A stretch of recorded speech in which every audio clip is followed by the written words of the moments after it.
comment je peux changer ma vision de l'acouphone et en fait, quelque part, avoir de la gratitude pour cet acouphone. Si j'ai de la gratitude pour lui, je vais plus facilement pouvoir accepter qu'il soit là. Vous écoutez Vivons mieux, le podcast. Nous sommes Léana et Joris, un couple de longue date qui a évolué, appris, grandi avec, mais aussi sans l'autre. Ce qui nous relie, on adore apprendre et tester des choses pour tout simplement vivre mieux. En passant d'une recette saine à un changement radical de job, on teste, on réussit et des fois on échoue. Aujourd'hui, c'est ça qu'on veut partager avec vous. On passe des heures à discuter de tous ces sujets ensemble, alors pourquoi pas installer juste un micro entre nous deux. Dans cet épisode, nous allons parler de pourquoi ne pas éviter la douleur. Merci de nous écouter. Vous pouvez nous suivre sur vivre-mieux.ch. Bonne écoute!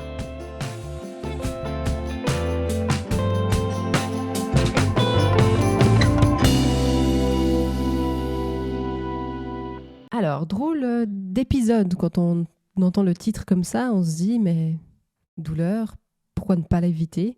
Ouais, c'est toi qui es venu cette semaine avec cette idée. Je pense que ça peut être cool que tu nous parles d'où tu as eu cette idée. Ouais. Le week-end dernier, j'ai été à un séminaire en Allemagne qui était sur la communication. Mais en fait, ce qui était intéressant dans ce séminaire, c'est qu'on ne parlait pas de la communication au niveau de la façon dont on parle avec les personnes, mais plus dans déjà comprendre quel est notre type de fonctionnement en lien à l'autre. Parce qu'il y a plusieurs choses qui peuvent varier dans ce fonctionnement, dans la communication. Et l'idée, c'est d'essayer de s'adapter à la personne qu'on a en face de nous pour être sur le même type de communication. Ouais. Et dans ce séminaire, il y a toujours une partie qui est très introspective et qui est vraiment sur le fonctionnement profond de l'humain. Et une des choses qui a été amenée, c'était que on a tout le temps tendance à éviter la douleur, alors que rien de bon n'existerait sans la douleur. Un peu ça le postulat de base. Ok. Du coup, je trouvais intéressant de parler un peu de ça parce que ça m'a fait tilt sur le moment. Je me suis dit, ok, intéressant. Là, c'est vrai que normalement, quand tu te dis douleur, j'ai pas envie d'avoir mal. Ouais, c'est clair. Après, on parle de douleur physique, mais pas seulement. C'est aussi une douleur dans les situations. Enfin voilà, peut-être qu'on peut développer justement ouais, un puis peu surtout ça. que le concept de douleur dans quelque chose d'un podcast qui parle de vivre mieux, Oui. ça peut être un peu bizarre, mais c'est vrai qu'après on en a un petit peu discuté, puis effectivement ça fait complètement sens. Du coup, je vais te poser un peu des questions par rapport à ça. Pareil, on va débattre un peu là-dessus, mais la première c'était quels sont les bienfaits d'une situation difficile du coup? En fait, je pense parlons peut-être d'abord un peu mental. Mais après, on peut aussi parler physique parce qu'il y a clairement des... Oui, mais je pense que c'est bien de voir l'effet global, quoi, déjà que ça... Parce que effectivement, l'idée, c'est de dire que la douleur, c'est tout ce qui change de notre quotidien, tout ce qui est plus difficile que ce qu'on connaît déjà. Et dans ce cadre-là, l'idée, c'est qu'on doit venir chercher cette douleur pour amener du changement, pour amener de l'évolution. Et par douleur, ça va être plus un effort ou quelque chose qui n'est pas... Exactement, pas justement. forcément agréable. C'est pas forcément quelque chose d'horrible, justement, mais c'est simplement quelque chose qui diffère, qui vient nous donner un challenge en plus et qui est souvent pas facile. D'où qui crée de la douleur, crée des tensions en nous, que ce soit physiquement ou psychiquement. T'as un exemple de ça que t'as eu vécu, je sais pas, ces dernières semaines? Un exemple de douleur... Non. Un exemple que j'ai eu, typiquement, c'était avec ce séminaire. En fait, je suis allée dans un séminaire qui est en allemand, alors que je parle allemand, mais c'est pas non plus... C'est pas ta langue maternelle. C'est pas ma langue maternelle. Donc, quand on dit séminaire de communication, tu dis waouh, je vais devoir parler pas mal, me mettre dans des situations difficiles. Et puis, il y a des moments où c'était, entre guillemets, douloureux parce que je me retrouve à devoir déjà tout écouter en allemand et où il y avait beaucoup d'exercices où il fallait qu'on communique deux par deux ou dans des groupes en allemand. Et on sait que la communication, c'est aussi s'adapter au vocabulaire de l'autre. Exactement, toutes ces choses-là. c'est donc ça. Si en plus, c'est pas ta langue... Et tu as envie d'être pointu, tu as envie d'utiliser du vocabulaire précis.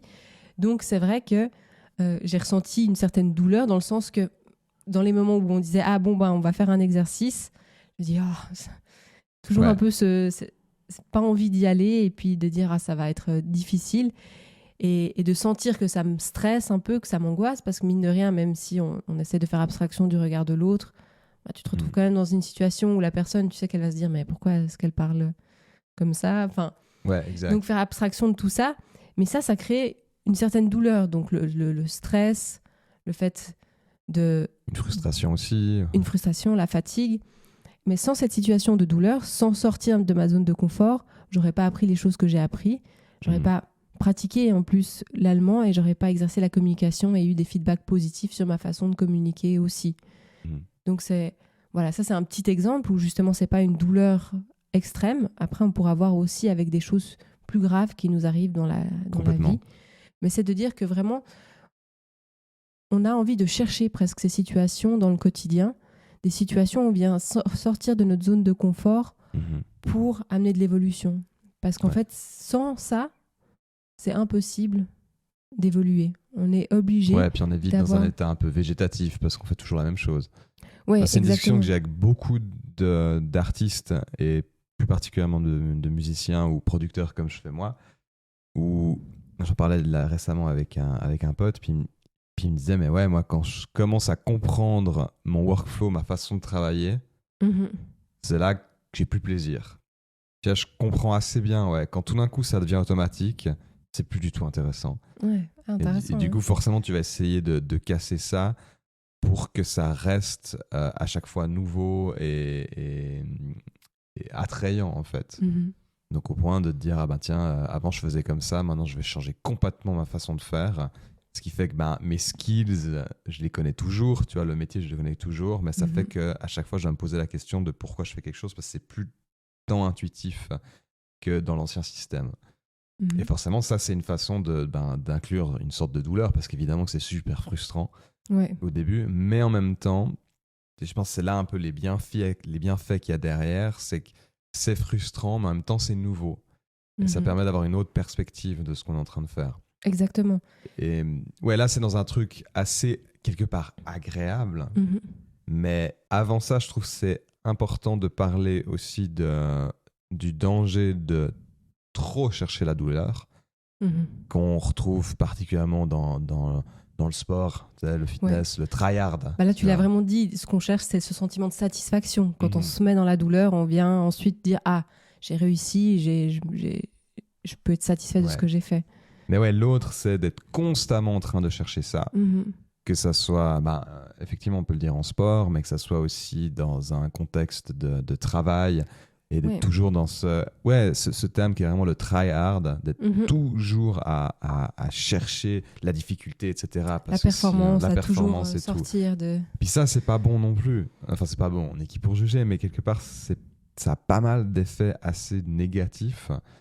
Parce que déjà on brûle son capital santé. Oui, bien sûr, parce qu'on se met dans une zone de stress constante et ça c'est pas le but non plus. Ouais. Et pour ma part, vu que j'ai été quelqu'un pendant longtemps comme ça et que je suis toujours un peu, on passe à côté de tellement de choses. Parce qu'on est toujours en train de se concentrer sur uniquement un truc et au bout d'un moment on oublie qu'il y a plein de choses autour de nous parce que on se met sous état de stress. Le stress nous permet de nous focus sur une chose. Et du coup, on oublie que une promenade dans la forêt, c'est cool. Ouais. Qu'il y a d'autres activités intéressantes que juste ton travail. Enfin, voilà, toutes ces choses. Je sais pas si tu veux... Ouais, c'est vraiment trouver un équilibre au final. Je trouve qu'on revient toujours sur ce terme. C'est-à-dire que si on ne sort pas de sa zone de confort, jamais, il n'y a aucune évolution qui se passe. Mais quand je veux dire évolution, c'est pas seulement une évolution professionnelle ou une évolution personnelle, c'est plus même des expériences de vie. Parce qu'en fait, s'il se passe rien d'un petit peu difficile, on n'apprécie pas non plus les choses positives. Ça, on pourra en reparler aussi. Et puis pour moi, du coup, c'est toujours une question d'équilibre en disant il faut un petit peu se challenger, mais effectivement, pas être dans le sur-challenge où on vient rester dans une situation de stress constant qui amène les conséquences qu'on connaît, comme le burn-out ou des dépressions ou voilà, des choses qui peuvent être négatives, justement. Ouais. Trop négatives, en guillemets. Et c'est là où je pense, pour certaines personnes, moi je prends mon exemple de production, j'avais tendance à toujours chercher la nouveauté.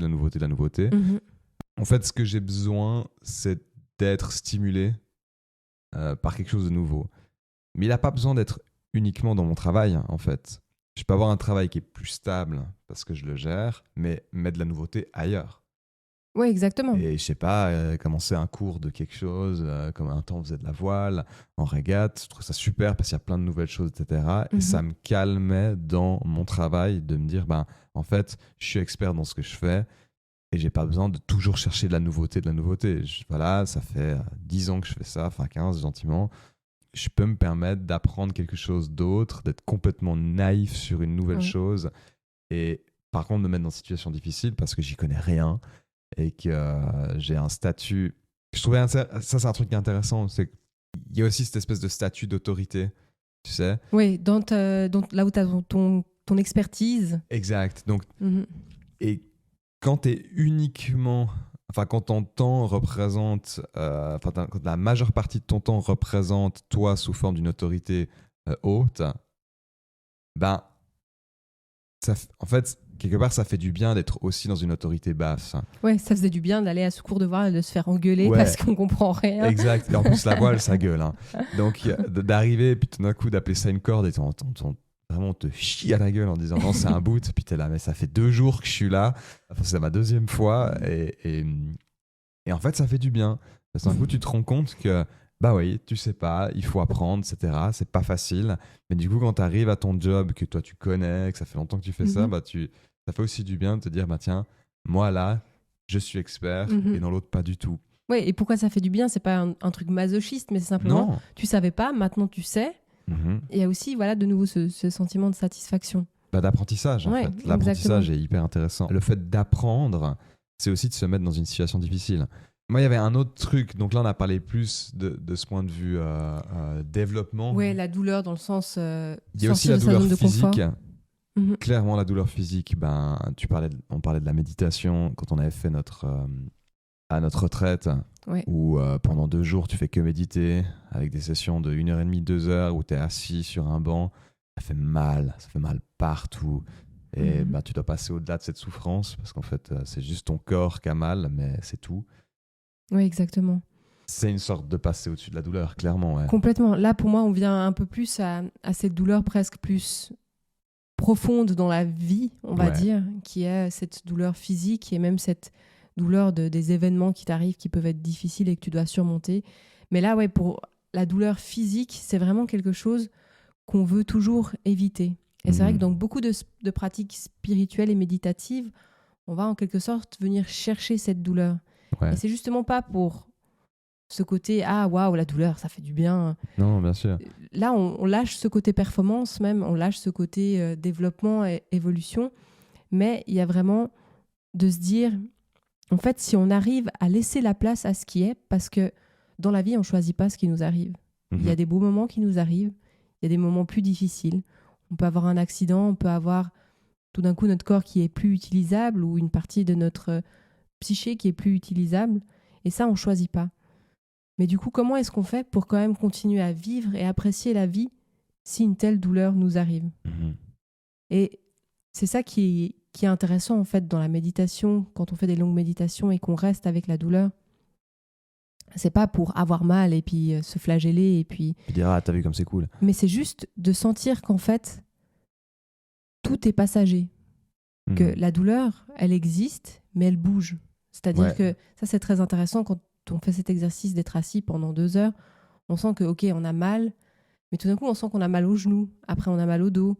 Après donc elle bouge Elle bouge, elle évolue, elle est pas statique et figée. Et tout d'un coup on a plus mal et on se sent complètement libéré. Ouais. Et puis, exactement, ce sentiment de libération et de se dire, on se sent tellement bien après, et ce sentiment, il n'aurait pas pu exister sans la douleur. Toutes les bonnes choses qui nous arrivent sont aussi appréciables parce qu'il y a des moments plus difficiles avant. Ça, c'est assez de se dire, une fleur serait jamais aussi belle si juste avant, c'était pas un bout d'herbe. Ouais, c'est clair. Enfin... Ou le soleil serait jamais aussi beau s'il faisait pas moche avant. Enfin, vraiment ces phrases un peu c'est le soleil avant la tempête. Enfin, mais ça c'est une réalité de la chose. On est de nouveau un peu sur ce yin et yang, mais sans le mauvais, le bon n'existerait pas non plus. Donc autant apprendre à vivre avec et l'apprécier en quelque sorte. C'est de dire qu'il y a. Moi j'aime bien cette image de dire quand c'est dur, l'idée c'est pas de se morfondre dedans. C'est d'accepter. Il y aura comme tu as dit, il y a toujours des moments où c'est plus difficile. Sinon, c'est pas très intéressant. Et puis par contre, chérir les moments où ça se passe bien et remarquer ça, profiter de ce moment-là. Exactement. Et j'aime bien l'idée de la plante parce qu'il y avait un ami qui m'avait dit ça. Il me disait, une plante, elle cherche le soleil. Tu n'auras jamais une plante qui va se dire, je vais partir à l'ombre, comme ça c'est plus difficile. Mais ça ne veut pas pour autant dire que ça a été facile de prendre de la lumière. Il faut la chercher, il faut la trouver, puis il y a des moments où il n'y en a plus. Comme maintenant, il fait moche depuis environ 1 année en Suisse. Mais c'est pas pour autant qu'il n'y a plus de plantes, en fait. Et j'aime bien un peu cette image de dire que quoi qu'il se passe, il y aura des moments cool, des moments plus difficiles. Ça fait partie de la vie. Maintenant, ça sert à rien de chercher que le difficile et de se morfondre dedans et puis dire « Ah, t'as vu comme j'ai... Ouais, là, j'ai trimé. » Et même dans son langage, on se rend pas compte à quel point le langage a un pouvoir sur nous. Mais si à chaque fois on te demande comment ça va, puis tu dis ouais ça va, mais c'est pas facile. On fait aller. Mais tu te rends compte comme ça pèse sur le moral en fait. À chaque fois ça te met dans ce truc de tes victimes en fait, de ta douleur. Mais si tu acceptes de dire ouais là c'est plus difficile mais on avance, et de dire en ce moment ça se passe vraiment bien, c'est hyper agréable, ben juste déjà dans cette façon-là de parler, tu shifts hyper important. Ta vision de la douleur et du... Et là, on vient sur un autre point qui est très important, c'est qu'on vient accepter la douleur, mais on ne vient pas se rajouter des douleurs en plus. Ça, c'est aussi quelque chose qui est assez présent dans le bouddhisme, où on dit « viens pas planter la deuxième flèche ». En gros, il y a de la douleur, mais ça sert à rien de rajouter de la souffrance par-dessus. Justement, c'est exactement ce que tu viens de dire non, ça va pas, puis de rajouter en plus, il fait moche, en plus. Enfin, on vient se rajouter des couches, et ces couches-là, elles sont pas nécessaires. Il y a déjà assez de choses qui peuvent être difficiles, et c'est de leur laisser de la place pour pouvoir ensuite apprécier aussi ce qu'il y a de beau, mais pas se rajouter des couches. Mais c'est tellement plus facile. De se rajouter de la douleur. En fait, c'est tellement plus facile de voir ce qui va pas et de parler de ce qui est difficile que de ce qui est beau. Et je reviens sur la musique, mais je pense pas que tu aies composé, mais c'est tellement plus facile d'écrire une chanson triste qu'une chanson joyeuse. C'est tellement plus difficile parce qu'il y a un truc où le joyeux, c'est compliqué d'exprimer de la joie sans être cheesy, un peu rêveur, etc. Comment exprimer quelque chose de joyeux sans rentrer là-dedans, c'est extrêmement difficile. Mais parler de la douleur, de qu'est-ce qui va pas, qu'est-ce qui est dur, etc., c'est assez naturel en fait. C'est une émotion dans laquelle on arrive beaucoup plus facilement à aller. Et à trouver des émotions là-dedans, exactement. Si tu dis, allez, maintenant j'essaie de me mettre en joie, c'est beaucoup plus compliqué que de dire, j'essaie de me rendre triste. Me rendre triste, il suffit que j'écoute une chanson. Puis t'es dedans, La douleur, il suffit que je me tape sur le doigt. Enfin, c'est des émotions qui sont beaucoup plus faciles à atteindre parce qu'elles ont quelque chose de beaucoup plus terre à terre, on va dire, alors que tout ce qui est plus la joie, le sentiment de bonheur, de gratitude, tout ça, c'est plus difficile à atteindre. Ouais, c'est clair. Parce qu'il faut lâcher quelque chose pour l'atteindre. Alors que les émotions qu'on appelle plus négatives, mais entre guillemets, bien sûr, parce qu'elles sont importantes aussi, elles sont tellement présentes autour de nous qu'on peut très facilement y tomber. Et on doit faire un effort pour aller vers les émotions plus positives. Et que même, c'est un peu mal vu. Quelqu'un qui est toujours content, il nous emmerde un peu quand même. Tu sais. Mais quelqu'un qui est un peu toujours sombre, etc., le ténébreux, tu sais, ce genre, on est même habitué en fait à aimer ça. Et un film où tout se passe bien, c'est pas un film, tu vois. Faut forcément qu'il y ait des moments où ça soit dur, clair. Etc. Mais enfin bref, tout ça pour dire que oui, la douleur. En fait, l'idée c'est de pas éviter la douleur, mais de pas de s'en rajouter non plus. Exactement. De sentir que il faut de temps en temps se dire bon, est-ce que là je pourrais pas sortir de ma zone de confort et venir chercher quelque chose d'autre, que ça soit on a un petit peu moins parlé physique, mais moi, la douche froide, par exemple, moi, je Je ne peux pas vivre sans, en fait. C'est un super bon exemple. C'est un super bon exemple parce que c'est vraiment, tu mets ton corps dans une situation de stress. Tout d'un coup, il dit, mais pourquoi c'est si froid? Et en fait, quelque part, c'est comme si tu éjectais tout ce stress en trop qu'on a. Et ça fait un bien fou, en fait. Ouais. Mais c'est vrai qu'à chaque fois que tu rentres sous la douche et puis que tu as envie de mettre froid, enfin, justement, tu n'as pas envie de mettre froid, à chaque fois, c'est un petit combat envers toi-même. Mais bon, on le fait le matin. Moi, ça, on le fait les deux, en fait, tôt le matin. Maintenant, tu t'y es mis. Et il y a vraiment enfin, je sais pas toi, mais moi, à chaque fois, j'ai ce truc de même pas envie. Ouais, il y a jamais un moment où tu dis ah, allez, je vais me créer cette douleur, justement. Ouais. Mais en fait, déjà, ça permet de passer vers je trouve qu'il y a aussi un entraînement mental avec ça. Mais c'est que ça. Hein. Passer au-dessus de quelque chose. Et après, tu te sens bien. En plus, même physiquement. Tu te mets dans ton linge et puis... Ouais. T'as des bonnes sensations dans ton corps, c'est super agréable. Et ça te set up pour la journée. Il y a ce truc où... Puis la première chose, ça a été un truc...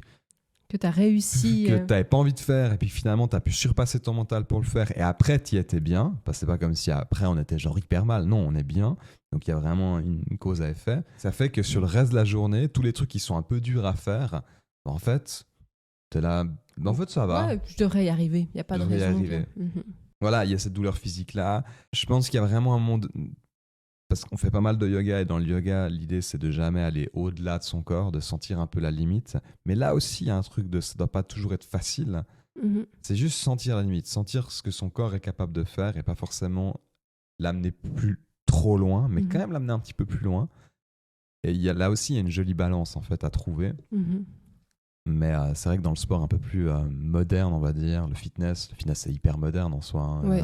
On va aller un peu au bout des limites. Ouais, et c'est différent. Un de plus. Puis t'es là, mais je vais craquer en fait. Et, après, franchement, je suis pas expert en sport, j'ai aucune idée, mais j'ai pas l'impression que ça soit très naturel de toujours chercher le dépassement. Ouais, le dépassement. Je sais pas. J'ai l'impression que peut-être sur un court moment... Mais là, vraiment, je parle sans savoir. C'est juste quand... Mais en tout cas, la notion d'équilibre, à mon avis, elle fait sens dans tous les cas. Rien que par le stress que ça fait. Donc, je pense que c'est bien de viser aussi de la performance et puis d'essayer d'aller plus loin. Mais à mon avis, c'est aussi important de trouver un équilibre. Là, comme tu as dit, tu te fais la douche froide, ok, c'est pas agréable, mais finalement après t'es dans ton linge, t'es au chaud et tu prends soin de toi. Donc je pense que c'est bien en fait, effectivement, le tryhard de surpasser c'est bien, mais de d'ailleurs aussi récompenser dans le cadre physique son corps, quelque part de le remercier pour ça. Et je pense que dans les deux, mais comme toujours, c'est l'équilibre. Oui, c'est ça. À chaque fois, on revient sur cette notion d'équilibre, qu'il n'y a pas une chose qui est juste, faut sentir... Ah, ouais, tout à fait. Après, il y a un dernier élément sur lequel je voulais qu'on parle avant de conclure. Parce que là, on parle justement d'équilibre et de tout ça, mais il y a certaines personnes, par exemple, qui souffrent de douleurs chroniques. Là où on revient à la douleur physique, mais pas une douleur qu'on vient chercher, pas une douleur qui est passagère, quelque chose qui est tout le temps là. Ouais. Et des personnes m'ont dit, quand je dis m'ont dit, parce que j'ai travaillé avec des douloureux chroniques aussi dans ma pratique d'ergothérapeute, où justement on venait utiliser les outils typiquement de la pleine conscience pour essayer de travailler dessus.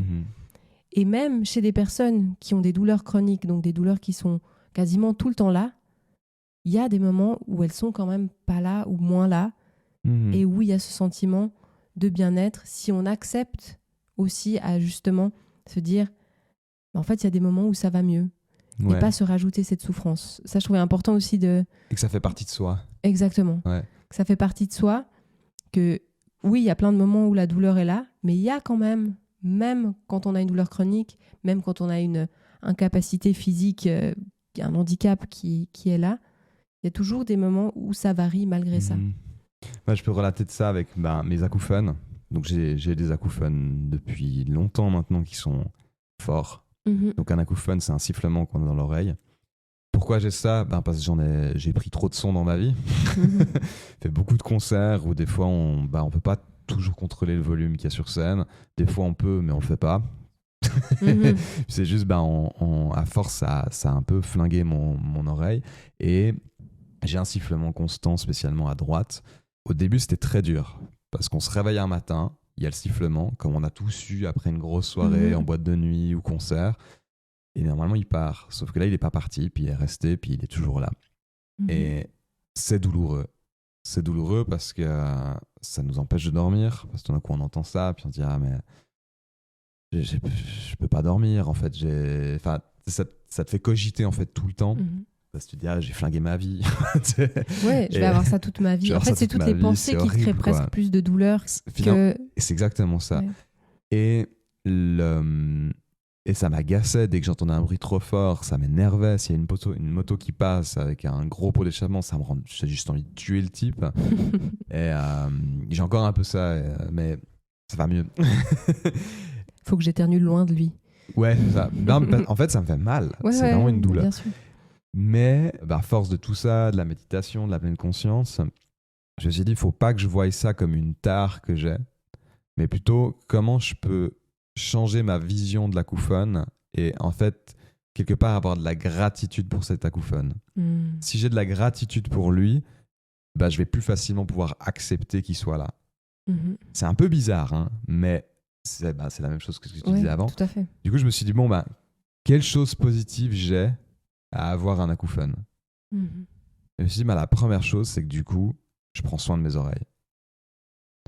Donc, quelque part, d'avoir un acouphone me rappelle que mes oreilles sont en or. Je le dis ça pour moi, tu vois. Mais que voilà, j'ai des oreilles incroyables parce que j'ai pu faire de la musique et puis je peux en vivre, etc. Donc, et que c'est important, que ça t'apporte tellement d'avoir des oreilles qui fonctionnent. Voilà, donc quelque part, j'ai des oreilles incroyables, cool. Du coup, l'acouphone me rappelle que j'ai des oreilles incroyables et il faut que j'y prenne soin. Donc quand ça fait mal, ça me rappelle que j'y prends pas assez soin.